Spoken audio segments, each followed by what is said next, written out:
Welcome, wrestling fans, to the Pro Wrestle Machine. Whether you're tuning in from the Great American Bash or halfway around the world, we've got a jam-packed episode for you. Get ready to dive into wrestling's rich history, packed with insights, opinions, and a few surprises. And remember, you can skip to your favorite moments with our chapter markers. Let's jump right into it. Piper.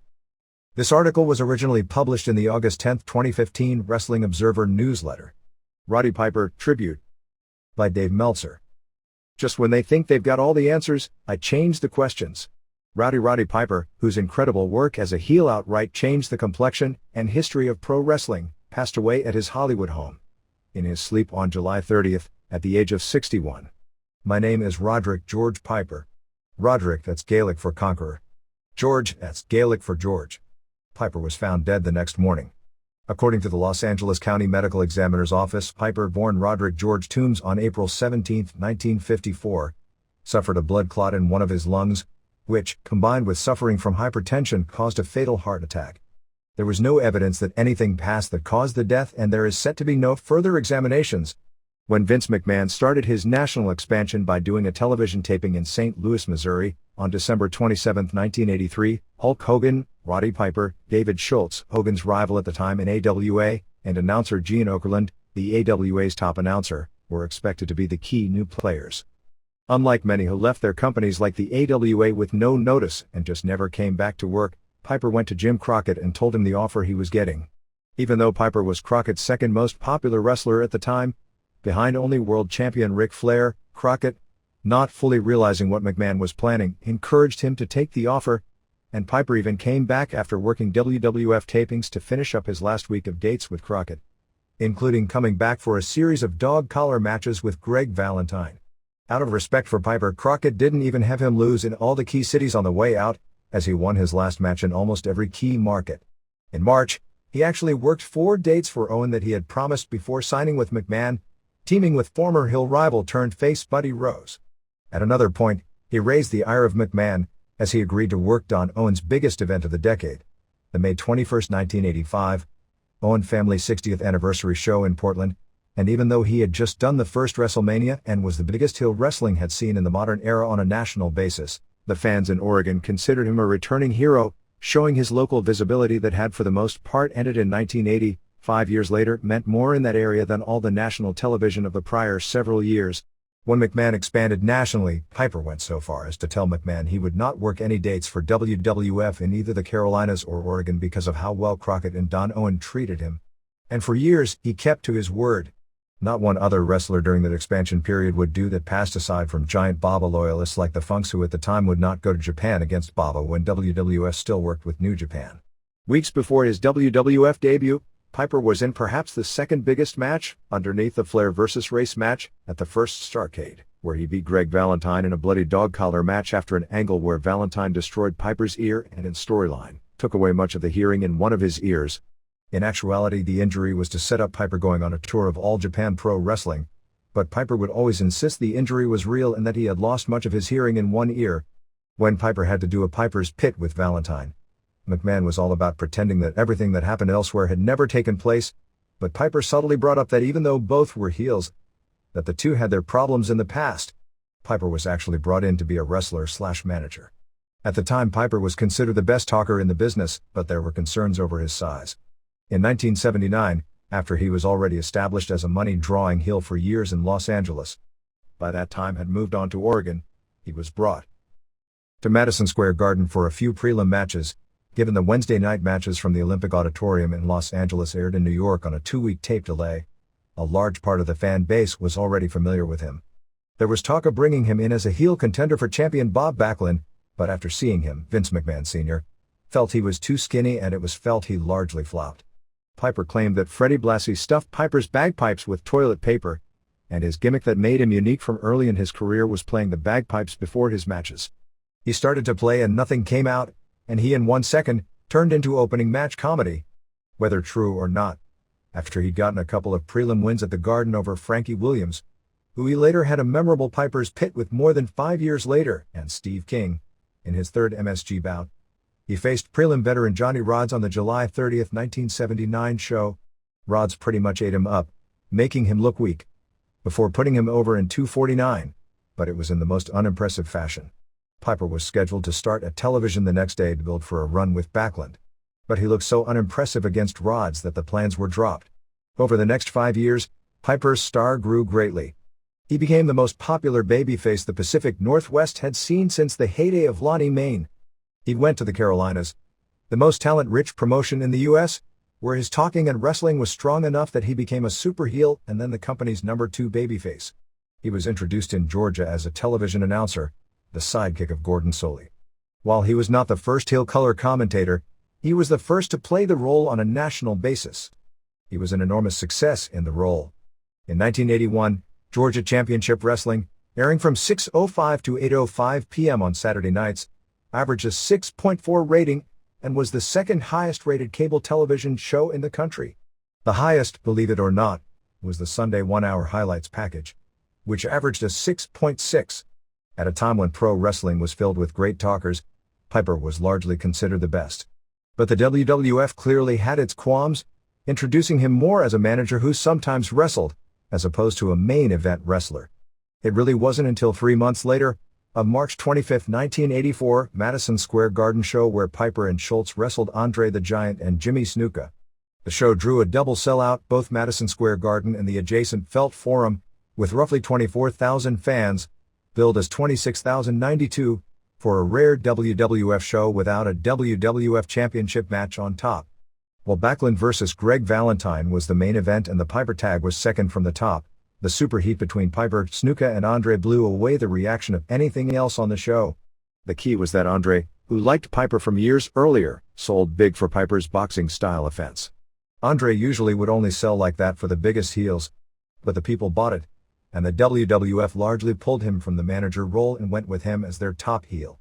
They gave him Piper's Pit, a talk show segment built into the television show, where Piper had free reign to get over as a heel, and where many of the top angles were shot. It was a remake of Rogers' Corner, with Buddy Rogers, except Rogers played the role of sage veteran babyface while Piper is the ultimate smartass punk heel. Have a coconut. He exploded with one of the most remembered angles of all time, the Piper's Pit segment with Snuka where he hit Snuka in the head with a coconut and Snuka fell through the Piper's Pit backdrop. Piper vs. Snuka headlined everywhere and drew big in most places, equal to Hogan in the biggest markets. Piper was so hot that on November 26, 1984, he headlined Madison Square Garden against the Tonga Kid, a replacement for the injured, actually in rehab Snuka, and sold Madison Square Garden out without much of an undercard. For the most part, Piper was kept apart from Hogan during that first year, even though Hogan was the champion and top face, and Piper was clearly the top heel. They worked a few house shows in San Diego, Buffalo, Boston, Salt Lake City, and Phoenix, all with disqualification or count-out finishes. There were 2 reasons. One was that with WWF running 2 shows per night, it made sense to have Hogan and Piper on different shows as much as possible. The other is that Piper outright refused to lose clean to Hogan. The way Vince McMahon liked to book, Hogan did programs like Bob Backlund, Bruno Sammartino and Pedro Morales before him, where there may be DQ finishes and such in early matches, but in the end, there was a blow-off match that the champion won clean. Piper said what everyone else knew but wouldn't say, which was the WWF track record was that heels would get hot, have a big money drawing run, lose to the champion, and then mostly work mid-cards. He felt that as long as he never lost to the champion, he would have enough steam to continue to be a main eventer.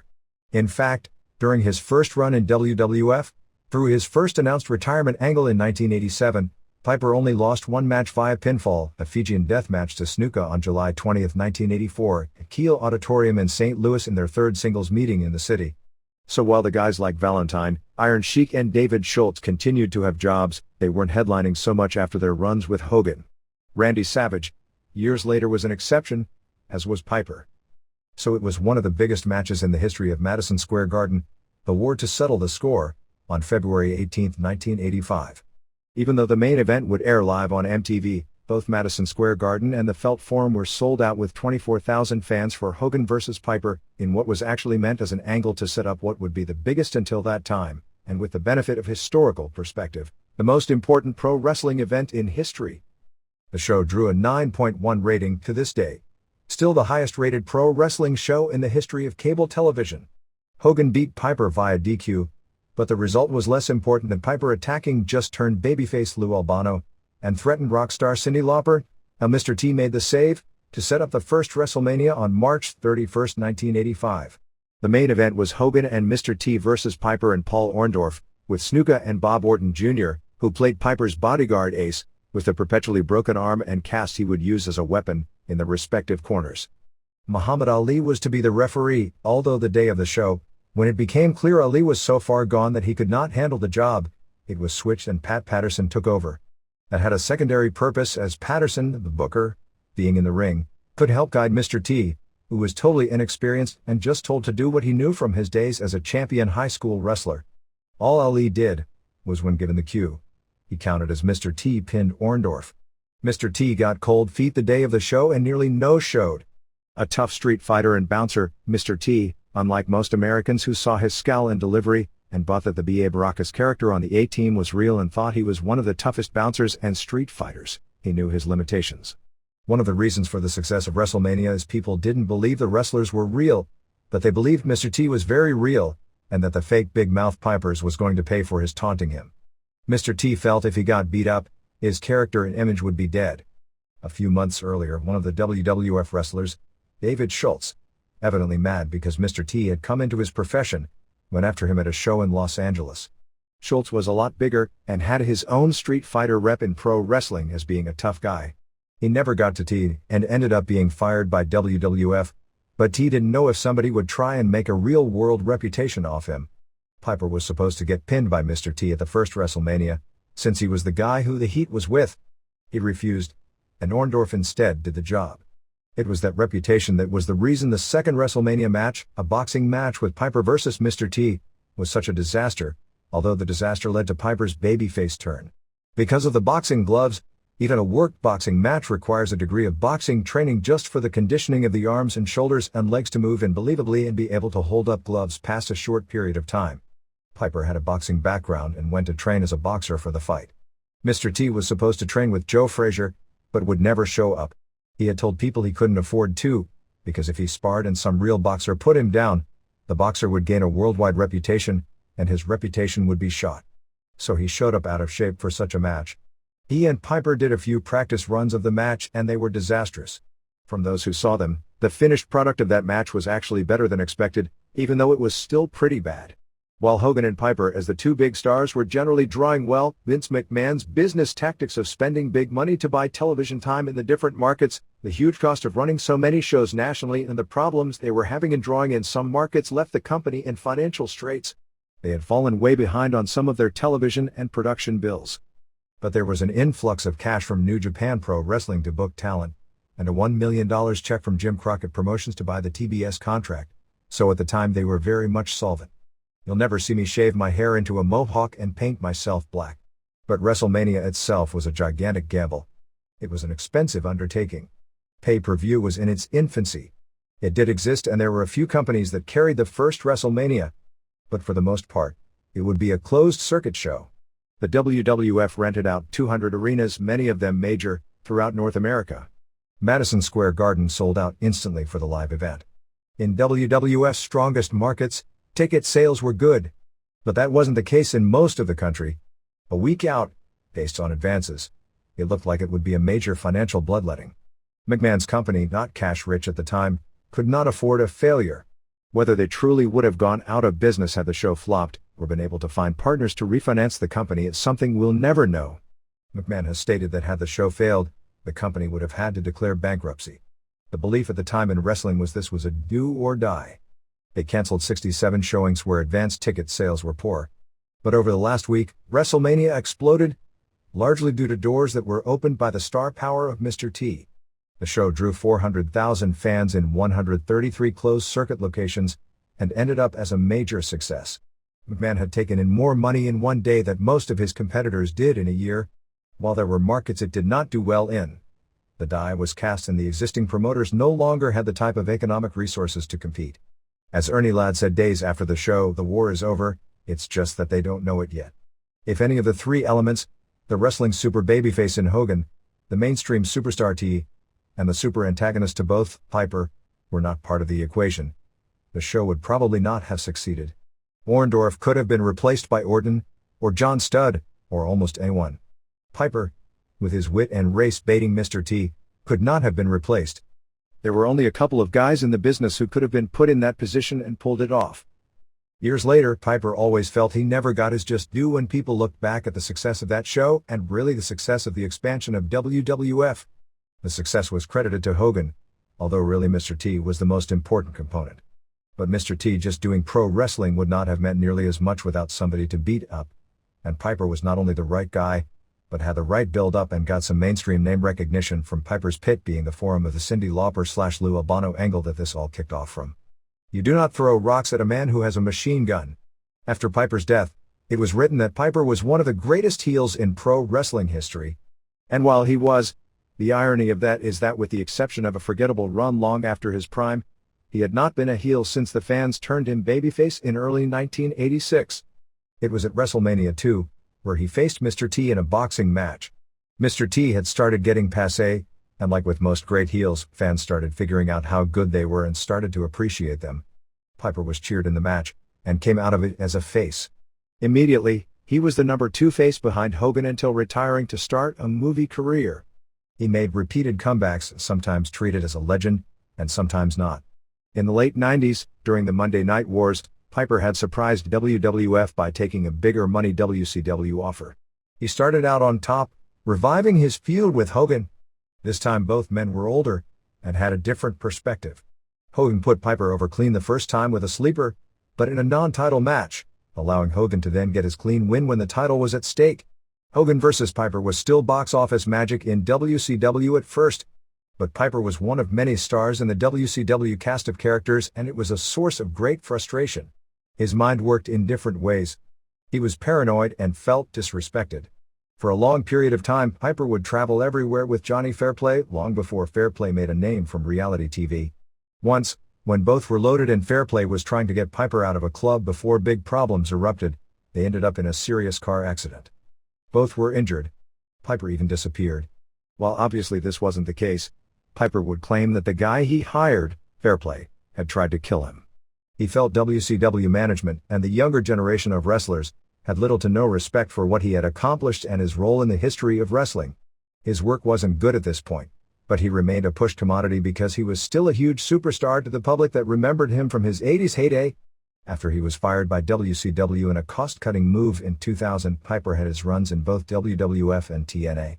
His once great promos were anything but during much of the TNA run. Yet, at times sometimes out of nowhere, and usually on Raw, he'd be put in a position to work with a top star, like John Cena, Steve Austin or Chris Jericho, and be positively brilliant. Ironically, since he was an experienced actor by that point, he was very good at following a script and excellent at delivery. Left to his own devices, the once charming and amazing rambling promos, if he had to do them on his own, would often go nowhere. Writing about Piper's career can be difficult. While Piper himself did numerous interviews, and spoke openly to those he chose as friends, most of his stories were contradictory or didn't add up. Eventually those stories became his reality. It wasn't like Hulk Hogan, who appeared to be totally self-aware that he was telling stories, as Piper in time seemed to believe his stories. His Twitter rants blaming Steve Austin for being fired from Podcast One when he actually quit, but in his own mind, he could tie it to Austin even though it was a stretch, was the most recent example. He had a Twitter altercation with Kevin Nash over a 1997 dressing room incident. I didn't know Piper well, but a few years later, when we actually talked at length a few times, the incident with Nash came up, on more than one occasion. My sense was it was in his mind the lack of respect for him among newer wrestlers when his generation of top stars all respected his talents. While not the toughest guy in the world by any means, Piper was a tough guy and had a reputation for being fearless. When Flair would go to dangerous parts of the world as world champion and bring someone to watch his back in the ring, he sometimes brought Piper along. Granted, a lot of it was because Flair also loved hanging around with Piper, and they remained close friends for 35 years. He had made demands of Vince McMahon that nobody would dare do, and got away with it. He would get into trouble with every promoter he worked for during his heyday, with the possible exception of Don Owen, but because he could draw money, he always had a place to land on his feet. On June 9, 1997, after a Nitro show in Boston, Nash came into Piper's dressing room to complain about a terrible main event match with he and Scott Hall against Piper and Ric Flair, earlier that night on a card which set what was at the time WCW's all-time attendance and gate record. The early part of the match consisted of Flair and Hall brawling in one corner, and Piper and Nash in the other. Nash claimed that Piper wasn't doing what they agreed on doing, although Nash also wasn't selling Piper's offense much and making him look weak. The agreed-upon match story was that Piper would do the selling, to build to Flair's hot tag. But that part of the match was horrible, and even with the star power in the ring, the match was dead. Piper then called for the finish at the 6 minutes mark of a match on live television booked to go 12 minutes, which meant a post-match brawl scheduled for after the match to go off the air with, had to go 6 minutes longer than scheduled. According to reports we got the night of the show, Nash went to Piper's private dressing room and knocked on the door very hard. Craig Malley, a pro wrestler who Piper had hired as his bodyguard, opened the door. Nash pie-faced Piper into the wall. Piper tried to kick Nash in his bad knee before Malley and Flair acted as the peacemakers and quickly broke things up before anything serious took place. But it also left the heat between the two unresolved. Another version of the story is that Nash and Malley nearly went at it, but Malley backed down. When Piper told me about the story, he always made a point that he wasn't scared of Nash because he had in the past been around a Mad Andre the Giant, and next to Nash, that was a lot scarier of a situation. But the reality is that Andre always liked Piper, so the situation was not the same. But he remained very bitter at Nash. He also made a point that when he was in trouble, his bodyguard ran away. Plus, most of the internal heat was on Piper, and not Nash, for not doing what was planned in the ring and then calling for the finish early. There had been problems from an earlier 6-man tag match in Charlotte, Flair's hometown, with Flair and Piper and Kevin Green versus Hall and Nash and Sean Waltman. Flair and Piper at first didn't want Waltman in the match because they felt he wasn't a big enough star at the time to be in that big of a match. Hall and Nash wanted him in because he was the worker of the team and a guy who would make the match better. Plus, WCW wanted Green to turn on Flair, and Green refused. WCW wanted the heels to go over, and Piper, who had creative control, refused. Piper then suggested a singles match with Waltman, because he personally liked him and thought he was a great worker. And Piper wanted to prove something to people who thought he was there and on top simply due to his past reputation, and he wanted to have a great match. Eventually Hall and Nash and Waltman agreed to basically all do the job to show that they were professional. Piper's family set up a private funeral on the morning of August 11th in Portland, the day after the SmackDown tapings in the city, which would allow the WWE wrestlers to attend. His friends in Los Angeles, where he spent much of his time, have set up a memorial service on August 17th at the Comedy Store in Hollywood, also by invitation only. The location is fitting because in recent months, Piper had talked with friends about wanting to reinvent himself as a stand-up comedian. Piper's life before wrestling was difficult to document. He was born in Saskatoon, Saskatchewan, but claimed a bad childhood and left his family and fended for himself by the time he was a teenager. At one point he lived in Toronto and later found pro wrestling in Winnipeg. He was trained by Tony Condello, a local independent promoter. He had done some Golden Gloves boxing. He had quick hands, which was evident in his ring style where he used boxing combinations for a lot of his offense. His other unique talent was his ability to play the bagpipes. He became known as Roddy the Piper as his nickname, so his wrestling name, from day one, was Roddy Piper. He worked on a small circuit in Manitoba for Condello starting in the summer of 1973. Piper always claimed that he was 17 years old in his first match, where he wrestled 300-pound Larry Hennig, and set the all-time wrestling record by losing in 13 seconds. His first recorded AWA match was a loss to fellow local wrestler Bobby Jones on an October 25, 1973 show at the Winnipeg Arena. He worked AWA shots in Manitoba and North Dakota as a prelim wrestler along with a local indie circuit. He was very skinny for the time by the standards of major league wrestlers, and he looks to have always lost his AWA matches. There was a Hennig match, on April 25, 1974, that he actually lost in 2 minutes, but he'd been wrestling about a year by that time. Piper also wrestled some in Montreal that year, and over the summer, worked in New Brunswick for Emile Dupree. He claimed that he lived and trained with Mad Dog Vachon that summer, and he claimed Vachon as his teacher. Vachon's daughter remembers living with Piper briefly, but it was a few months later, and in Texas. He taught me how to be a man, Piper said. Vachon gave him a nickname back then, Cocksucker. The last time I saw him was when he was inducted in the WWE Hall of Fame, he told Bertrand A. Baer in the Vachon biography. He didn't recognize me at first. Then something flashed and he said, "Cocksucker. I remember you," and he told me about the riot we were in together in Chicoutimi. That was a crazy night. He was fighting Jos Luke in a cage and people tried to attack the wrestlers. He had told me to go get the car ready because no one would recognize me since I was just a jobber. He was right. Nobody cared about me. After the match, as things were falling apart, Gypsy Joe had to stop a kid from attacking Maurice with a tire iron as they were exiting the building. Maurice got to the car and told me, "Start the car, cocksucker." Vachon had a brief run in WWF after leaving the AWA. He was in his late 50s and it was never going to work.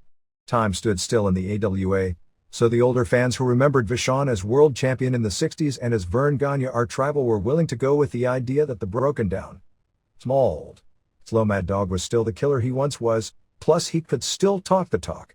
But with the younger huge bodybuilders that McMahon was featuring, Mad Dog didn't fit at all. Still, Piper claimed that to himself. The most important Piper's Pit ever to him was one few even remember took place. When he came back to the WWF, "I wanted to give back to him so much, but there was really no way I could give back enough," he said. "I was so proud of all the knowledge I got from him on a personal level, and I never told that to anyone, but the Piper's Pit I did with him was the most important to me on a personal level. Snuka and the Coconut, Hogan and Andre, those were pieces of business. When I did it with Maurice, I wanted so much to tell the world how great he was and make them understand who he was for me." In November of 1974 he came to the US and got his first full-time job as a prelim wrestler, working for Bob Geigel's Central States Wrestling. In January, he came to Dallas. Vachon had recommended him to Booker Red Bastien, and liked him so much that Vachon put him over on Piper's first night in the promotion at the TV tapings in Fort Worth. But he ended up just being a guy on the card, and bounced around North America, working East and West Texas, as well as Eastern Canada over the summer. He actually won a couple of opening matches on AWA shows when he got back home to Winnipeg. Bastien recommended him to Don Owen in Portland, saying he had a 21-year-old good-looking babyface. After Owen agreed to take him, Bastien had a conversation with Leo Garibaldi, who was the booker of Mike LaBelle's older brother of Gene LaBelle, Southern California Territory. The office called Red Bastien in Texas, he was booking at the time, and asked if they had any good guys we could use. Remember Jeff Walton, who handled publicity, announced television, promoted some of the smaller towns and was also used as the NWA representative for the Southern California market when the storylines called for an authority figure. Bastien said, "There's one kid just starting out 20 to 21 years old, good little gimmick, doing the Scottish thing. I was talking to Don Owens about sending him up there, but you can have him for 3 weeks. Since he was only going to be here for 3 weeks, we had him doing jobs, but there was something about him." Garibaldi told the office that Piper had a lot of potential and told Owen and Piper that they wanted to keep him for a while. Then, on a Tuesday night in San Diego, Garibaldi decided he was going to turn him heel. Garibaldi told Mike LaBelle. LaBelle called Walton and told him to get on a flight immediately to San Diego, saying that Garibaldi was going to turn this babyface who had a lot of potential heel. "I don't want that," LaBelle said to Walton. "Get on an airplane and fly to San Diego and tell him I don't want Roddy Piper to be a heel." I go down there and started talking to Leo. He said, "Jeff, this kid is a natural-born heel. He'd draw big bucks for us, you'll see." Mike didn't like Leo anyway. I said, "Mike's in charge and he doesn't want him to turn heel." He said, "Do me a favor, watch, I'm going to make him a heel." I watched. I never saw anything like that in my life. That was a pivotal moment in Roddy Piper's career. I went back and told Mike, "There's no way Roddy Piper can't be a heel. He's too good, take it from me. The guy is a natural-born heel." The next night they did TV at the Olympic Auditorium and just did a subtle tease for a Piper heel turn to show the boss. Mike saw it and liked it. He really drew big money. His interviews were fantastic. This was before he did the crazy interviews where half of the time you didn't understand what he was talking about. He was a terrific bump guy. We could beat Roddy Piper every night and he wouldn't lose anything. There were a lot of great stories, but a lot of them I couldn't really tell. His gimmick of coming to the ring wearing a kilt and playing the bagpipes was easy heat, and what set him apart and made him memorable. But that alone wasn't going to draw big houses or have any legs. One of the reasons he was so successful is because he was extreme at everything in life, which also proved to be his undoing at times. During the recreational party period of wrestling, Piper was off the charts, but he treated things as a shoot. He always used the term fights instead of matches. Walton remembered when John Tolos, a babyface at the time, was having a party at his house, and everyone was coming. Piper refused because he thought somebody might possibly see him on the road that wasn't part of the fraternity. During his nearly 3 years in Southern California, he was the lead heel most of the time, although had a babyface run as well. He did angles both good and whacked out. His main opponent was Chavo Guerrero, Their angles and interviews aired weekly on the Spanish international network, now Univision. While the quality of the wrestling overall at that point had faded greatly from the glory days from a few years earlier, the show aired in more markets around the country than any other wrestling show. Piper against Chavo Guerrero, which also extended to Chavo's father Gory, and his brothers Mondo and Hector Guerrero, was one of the decade's most well-known feuds. Walton noted that to him, Piper never changed after he became a celebrity. Piper would see him, ask about his kids, and they would laugh a lot together. He joked about not making any money out here, but he didn't mind it, because the trips were short. He was sent to Senior, Vince McMahon's father, for a few Madison Square Garden shows, but it didn't pan out because he was still young, but he got his big break. Los Angeles was a crazy territory and did a lot of gimmicks with Piper. Some worked, and some didn't. In his 3 years he was the top heel, managed a stable, played heel ref after getting his NWA referee's license, and even had a storyline where he learned hypnosis and would illegally hypnotize his opponents, from a failed gimmick Gary Hart did in Australia. He also worked under a mask as Super Scorpion, and after losing a Loser Leaves Town, had a run as the Masked Canadian. He worked some for Roy Shire in 1978. In one of the great exposes of the business during that period, Piper and Moondog Lonnie Main were a heel tag team in Southern California. The matches from the Olympic Auditorium aired in San Francisco and Sacramento, two of Shire's best cities, on sin. Shire, on the other hand, had turned main babyface years earlier, and he was the U.S. champion, and feuded on top with a heel Piper. I can't say that on its own led to the declining popularity of wrestling in the area at the time, because many factors were at work, but it was absolutely one of them. Even then, younger wrestlers started imitating his mannerisms, shaking his hair, saying, "Well, you know," and countless people copied his often cocaine-fueled promos, with his mind working a mile a minute like pro wrestling's predecessor to a young Robin Williams. Unlike superstar Billy Graham, who clearly took his promo style from Muhammad Ali, Dusty Rhodes, who took his from Ali and Graham, and Austin Idol, Jesse Ventura, and Hulk Hogan, who imitated Graham, Piper was the original that many imitated and nobody came close to duplicating. While Piper was no longer consistently great on promos over the past decade, he had his moments of brilliance in some WWE comebacks. Once, after one of them in working with a heel Jericho prior to the 2009 WrestleMania match, Piper's last major WWE match, Jericho said that Piper was the Yoda of pro wrestling promos. Piper went to Oregon as a heel, but Buddy Rose was the king there with Ed Wiskoski as his sidekick. Piper and Bad News Brooks were the other top heel tag team, and in an angle, Rose and Wiskoski turned on and injured Brooks. Since he was returning home to Texas, Piper became a face. Piper vs. Rose was the hottest singles program the area had in about a decade. Piper ended up loving the area so much that he made it one of his two homes. For years, Piper would have won residence in Hollywood, while his family would live just outside Portland in the mountains of Hillsboro, Oregon. Piper was already a great talker in Los Angeles, and got even better in Oregon. But it was in the Carolinas, where the standard of workers and talkers were much higher, that he came into his own and rose to being the best promo in the business. Ric Flair dates two women at the same time. That way, when he falls asleep, they've got somebody to talk to. He was the top heel in the Carolinas, feuding with the likes of Flair, Wahoo McDaniel, Ricky Steamboat, and Jack Briscoe. He would wear t-shirts that read, "I Scare Flair." Jim Barnett saw his work and came up with the idea of having him as the heel television announcer for Georgia Championship Wrestling. Barnett told me he hired Piper for $5,000 per month. Piper in his book claimed it as $5,000 per week. At the time, a ton of money for a guy who only came in on Saturday mornings and still worked full-time in the Carolinas as a headliner. Given what he was likely earning in the Carolinas, Piper was among the highest-paid wrestlers in the country by 1981. That wasn't always the best thing to be a 27-year-old heavy partier who was a television celebrity, good-looking, and with a lot of cash in your hands. He shined in that role, and may have been the best ever at it. Or perhaps he wasn't, but it seemed that way because he was the first to do it on national television. He was a heel, but not over the top. He actually called things, well, not exactly straight down the middle, but only leaned slightly heelish. He was always respectful to lead announcer Gordon Soley. He'd put over the faces, but then take a heelish dig by talking about how he'd approach the situation differently and how he'd beat them. It started out subtly, and his heel persona started getting stronger as time went on. The first signs of a heel turn came in remarks made by Piper about Bob Armstrong. Armstrong was an older veteran, himself a top talker, whose son Brad had just started. The two were a father and son team who surprised everyone by winning the annual Thanksgiving night tag team tournament at the Omni in Atlanta in 1981. Piper would make remarks about Armstrong, who had the huge arms but he didn't have big legs, and make fun of him. Armstrong would compare his body to that of a racehorse, saying he was a southern-born, southern-bred thoroughbred. Piper would start criticizing the Armstrongs' tag team strategy, saying that the key to tag teams is having one guy work and take the beating for as long as possible, so he can tag the fresh partner while the opponents were the most tired. He said that Bob, as a father, would not let his son take the beating for a long enough time.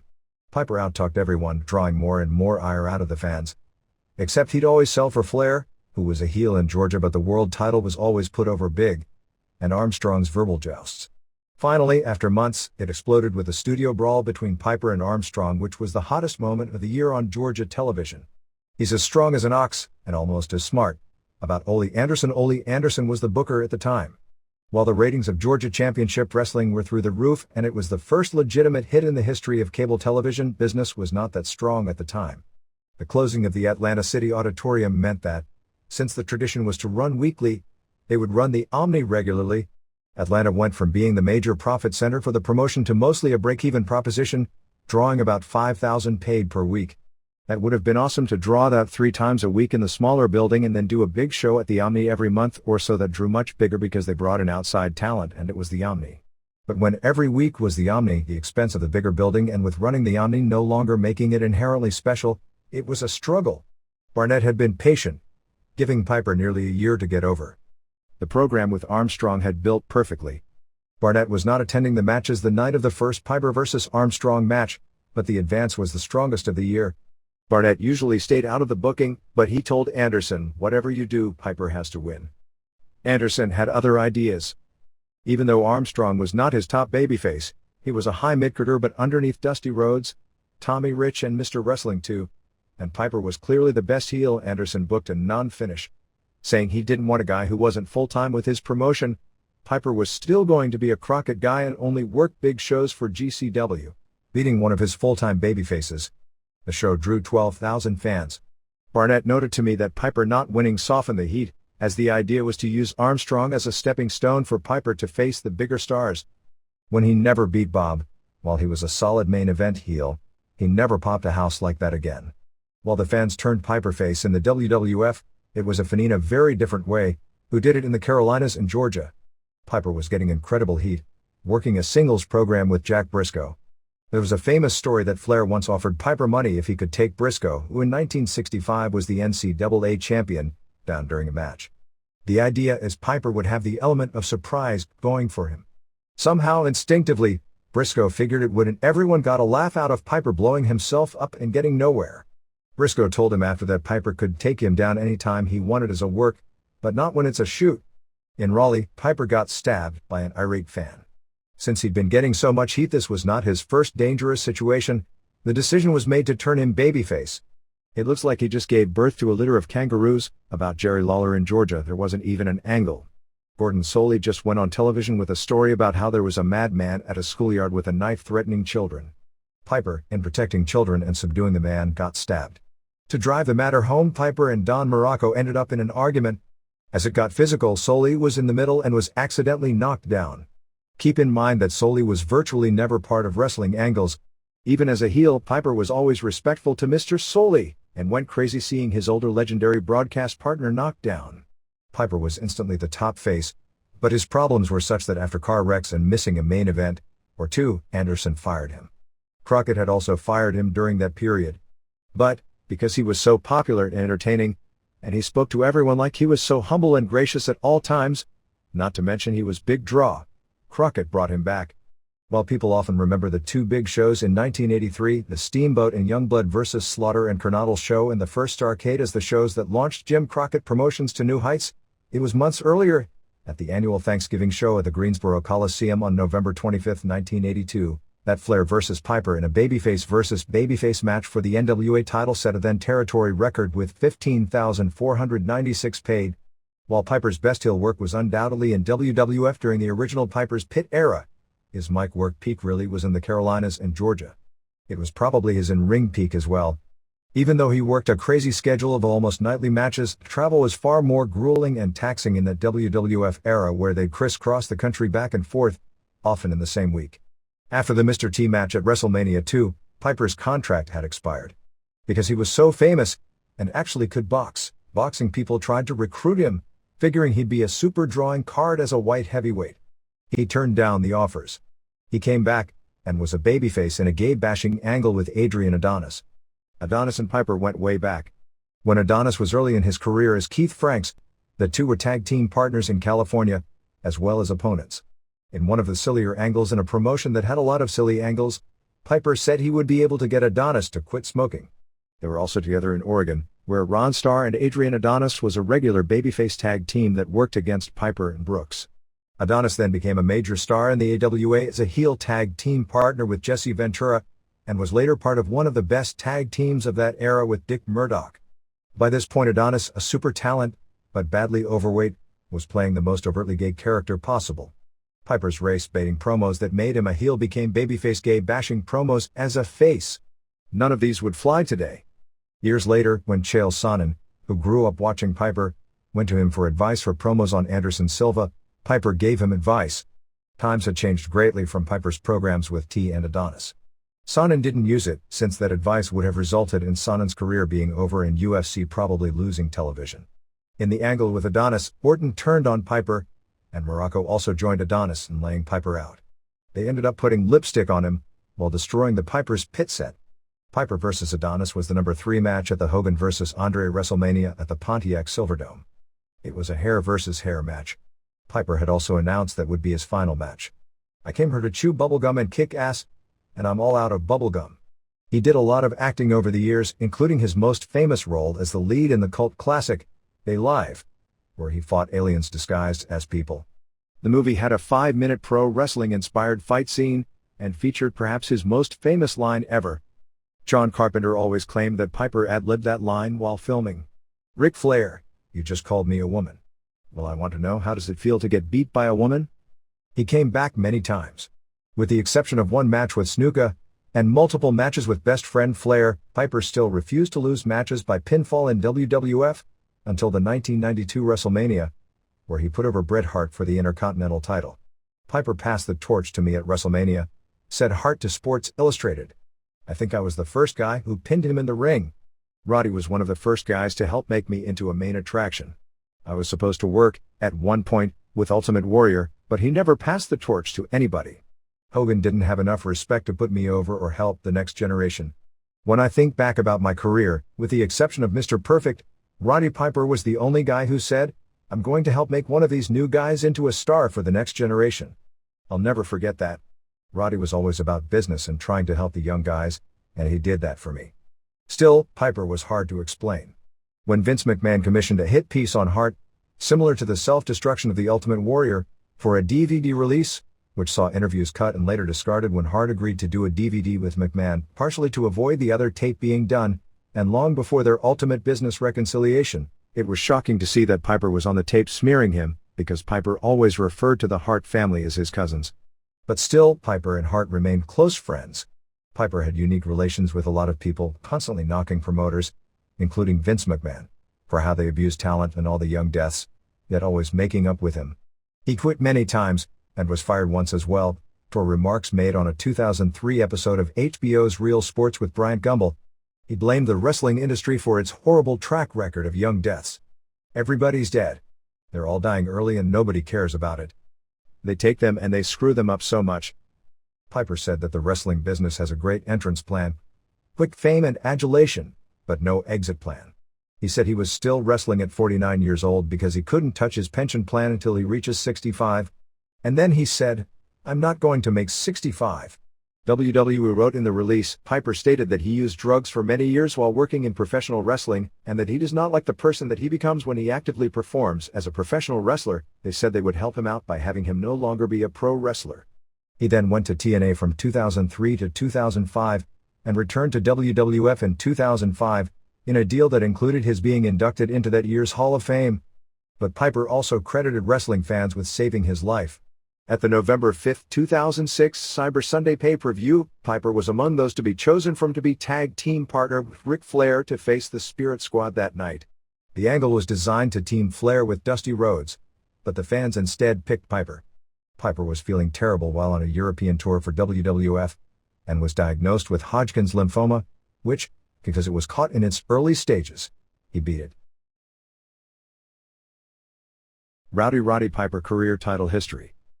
WWF Intercontinental Heavyweight, defeated the Mountie Jacques Roger Jr., January 19, 1992 Albany, New York, lost to Bret Hart April 5, 1992 Indianapolis. WWE World Tag Team, with Ric Flair defeated the Spirit Squad, Kenny Dykstra and Mikey Mondo, November 5, 2006 Cincinnati, lost to Edge and Randy Orton November 13, 2006 Manchester, UK. NWA United States Heavyweight, defeated Ric Flair January 27, 1981 Raleigh, lost to Wahoo McDaniel August 8, 1981 Greensboro, defeated Greg Valentine April 16, 1983 Greensboro, lost to Greg Valentine April 30, 1983 Greensboro. WCW United States Heavyweight, defeated Bret Hart February 8, 1999 Buffalo, lost to Scott Hall February 21, 1999 Oakland. NWA Mid-Atlantic Heavyweight, defeated Ricky Steamboat November 1, 1981 Greensboro, lost to Jack Briscoe May 10, 1982 Greenville, defeated Jack Briscoe July 2, 1982 Charlotte, lost to Jack Briscoe August 3, 1982 Raleigh. NWA Mid-Atlantic TV, defeated Paul Jones in tournament final for vacant title November 1, 1980 Richmond, vacated title January 27, 1981 after winning U.S. title. NWA World Light Heavyweight defeated Chavo Guerrero March 13, 1977 Los Angeles, lost to Chavo Guerrero May 15, 1977 Los Angeles. NWA World Tag Team, San Francisco, with Ed Wiscoski held title when Buddy Rose gave his half of the title to Piper February 1979, titles abandoned when promotion closed as full-time territory April 1979. NWA America's Heavyweight, defeated Chavo Guerrero March 12, 1976 Los Angeles, lost to Chavo Guerrero April 23, 1976, defeated Chavo Guerrero August 12, 1977 Los Angeles, lost to Chavo Guerrero August 19, 1977 San Bernardino, as the Masked Canadian defeated Chavo Guerrero November 4, 1977 Los Angeles, lost to Mondo Guerrero December 9, 1977 Los Angeles, as the Masked Canadian defeated Mondo Guerrero December 16, 1977 Los Angeles, lost to Hector Guerrero February 10, 1978 Los Angeles, defeated Chavo Guerrero September 28, 1978 Los Angeles, lost to Twin Devil Hash 1st of October 1, 1978 San Bernardino.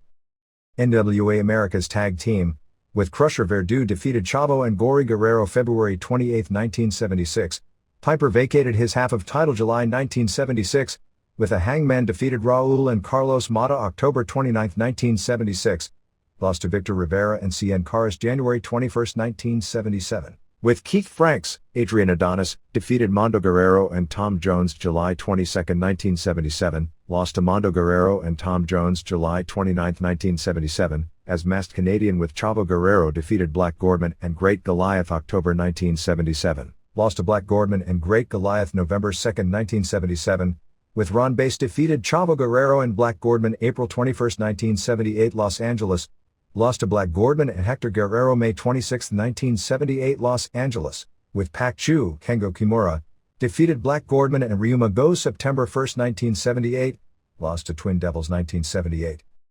NWA Pacific Northwest Heavyweight, defeated Jonathan Boyd February 7, 1979 Portland, lost to Stan Stasiak June 30, 1979 Portland, defeated Buddy Rose September 4, 1980 lost to Buddy Rose September 20, 1980. NWA Pacific Northwest Tag Team, with Killer Tim Brooks defeated Dutch Savage and Jonathan Boyd December 31, 1978, lost to Ron Starr and Adrian Adonis April 3, 1979, with Rick Martel defeated the Sheepherders March 21, 1980, lost to the Sheepherders May 12, 1980, with Rick Martel defeated Buddy Rose and Ed Wiscoski for vacant titles August 5, 1980, with Mike Popovich became champions August 16, 1980 after Martel lost loser leaves town match to Buddy Rose, lost to Rip Oliver and Fidel Cortez, Dave Cannell/Dave Sierra, September 12, 1980 Grandview, Washington. NWA Canadian Open Tag Team, with Rick Martel defeated the Sheepherders, Luke Williams and Butch Miller, May 19, 1980 Vancouver titles vacated October 1980. NWA American Tag Team, with Bulldog Brower billed as champions on Texas TV October 1983 after winning fictitious tournament, lost to the Super Destroyers Bill and Scott Irwin. In fictitious match October 1983, Piper and Brower never actually appeared as champions. Their names were just used for title history on television. Wrestling Observer Hall of Fame, 1996 WWE Hall of Fame, 2005 Wrestling Observer Awards. Best Heel, 1984, 1985. Best on Interviews, 1981, 1982, 1983. Worst Match 1986 vs. Mr. T. Worst Match 1997 vs. Hulk Hogan. Whether it's the clash of titans in the ring or the drama that unfolds outside it, we're here to break it down, match by match, feud by feud. Remember, in the world of wrestling, every day is a battle, and every victory is a story waiting to be told. Until next time, keep the passion alive, and never stop wrestling with the possibilities. This is the Pro Wrestle Machine,